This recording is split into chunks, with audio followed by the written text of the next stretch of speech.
பிரதமர் குறித்த சர்ச்சைக்கு முற்றுப்புள்ளி வைத்தார் மோகன் பகவத். சமஸ்கிருதத்தை கட்டாயமாக்க வேண்டும் என்று நான் கூற மாட்டேன்.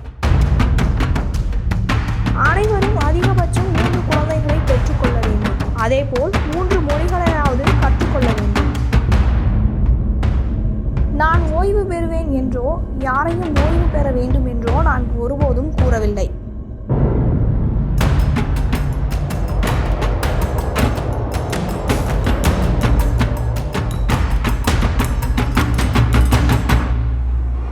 நான் யாரையும் ஓய்வு பெறுமாறு கூறவில்லை. பிரதமர் குறித்த சர்ச்சைக்கு முற்றுப்புள்ளி வைத்தார் மோகன் பகவத். RSS இயக்கத்தின் 100ஆண்டு விழாவையொட்டி டெல்லியில் நடந்த நிகழ்ச்சியில் அதன் தலைவர் மோகன் பகவத் கலந்து கொண்டார். தொடர்ந்து பார்வையாளர்களின் கேள்விக்கு பதிலளித்த அவர், சமஸ்கிருதத்தை நான் கட்டாயமாக்க வேண்டும் என்று கூற மாட்டேன். ஆனால் நாட்டின் பாரம்பரியத்தையும் சரித்திரத்தையும் புரிந்து கொள்வது முக்கியம். வேத காலத்தை சேர்ந்த 64 அம்சங்கள் தற்போது பொருத்தமானவை. அவை கற்பிக்கப்பட வேண்டும். குருகுல கல்வி முறையை வழக்கமான கல்வி முறையுடன் இணைக்க வேண்டும். அதற்கு மாறாக கொண்டு வர வேண்டும் என்று நான் சொல்லவில்லை. குருகுல கல்வி என்பது பின்லாந்தில் உள்ள கல்வி மாதிரி போன்றதுதான். கல்வியில் முன்னணியில் உள்ள பின்லாந்தில் ஆசிரியர்களுக்கு கற்பிப்பதற்காக தனியாக ஒரு பல்கலைக்கழகம் உள்ளது. அங்குள்ள மக்கள் தொகை குறைவு என்பதால் பலர் வேறு நாடுகளில் இருந்து வந்தவர்கள்தான். எனவே அவர்கள் எல்லா நாடுகளின் மாணவர்களையும் ஏற்றுக்கொள்கிறார்கள். அங்கு 8ஆம் வகுப்பு வரை மாணவர்களின் தாய்மொழியில் தான் கற்றுத்தரப்படுகிறது. எனவே குருகுல கல்வி என்பது ஆசிரமத்திற்கு சென்று அங்கு வசிப்பது என்று அர்த்தமல்ல. மாறாக பாரம்பரியத்தை அறிந்து கொள்வது என்றுதான் அர்த்தம். புதிய கல்விக் கொள்கை சரியான திசையில் எடுக்கப்பட்ட சரியான நடவடிக்கை.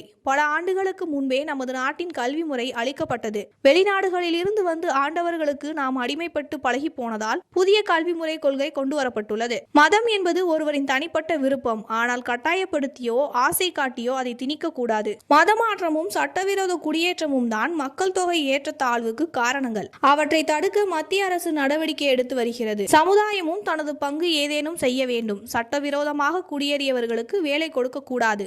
அனைவரும் அதிகபட்சம் 3 குழந்தைகளை பெற்றுக்கொள்ள வேண்டும். அதேபோல் குறைந்தபட்சம் 3 மொழிகளை கற்றுக்கொள்ள வேண்டும். RSS அனைவருக்கும் சமமான பணியை கொடுத்துள்ளது. அதை செய்து வருகிறோம். நான் ஓய்வு பெறுவேன் என்றோ வேறு யாராவது ஓய்வு பெற வேண்டும் என்றோ நான் ஒருபோதும் சொல்லவில்லை என்று கூறினார்.